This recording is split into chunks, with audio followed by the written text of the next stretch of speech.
السلام علیکم ناظرین، خواب کے اندر آگ دیکھنا کس چیز کی علامت ہے، کیا تعبیر ہے، اس کی ڈیٹیل آج ہم شیخ سے پوچھیں گے۔ پروگرام سماعت فرمائیں۔ السلام علیکم۔ غصہ، فتنہ، آزمائش، اللہ کا عذاب۔ وعلیکم السلام ورحمۃ اللہ وبرکاتہ۔ ان چیزوں کی یہ نشانی ہے کہ غصے کی علامت ہے آگ، اس کی تعبیر ہوتی ہے کہ فتنے کی علامت ہے، غصہ ریل لائف میں بھی غصہ آئے گا، یا عذاب اللہ کا اس کی علامت بھی ہو سکتا ہے، لیکن وہی بات ہے کہ آپ کے حالات کے مطابق آپ کی تعبیر ہوگی۔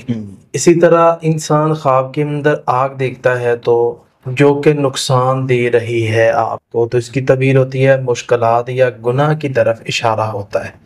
اسی طرح انسان دیکھتا ہے کہ آگ ہے وہ بڑی روشنی دے رہی ہے، تو اس کی تعبیر ہوتی ہے ہدایت، علم، یعنی کہ اچھی تعبیریں بھی اس کی ہوتی ہیں، ہدایت، علم، یہ اس کی بھی علامت ہوتی ہے۔ جیسے موسیٰ علیہ السلام جا رہے تھے اپنی وائف کو ساتھ لے کر، تو دور سے روشنی نظر آئی تھی آگ کی، تو پھر اللہ نے وہاں نبی بنایا، اور اس کے ساتھ ساتھ اللہ تعالیٰ نے رہنمائی فرمائی، اللہ نے علم عطا فرمایا موسیٰ علیہ السلام کو۔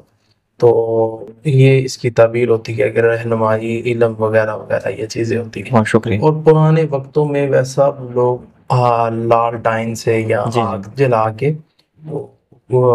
پڑھا کرتے تھے، سبق پڑھتے تھے۔ جی بہت شکریہ۔ جی ناظرین، اگلے پروگرام میں پھر حاضر ہوں گے۔ اللہ حافظ۔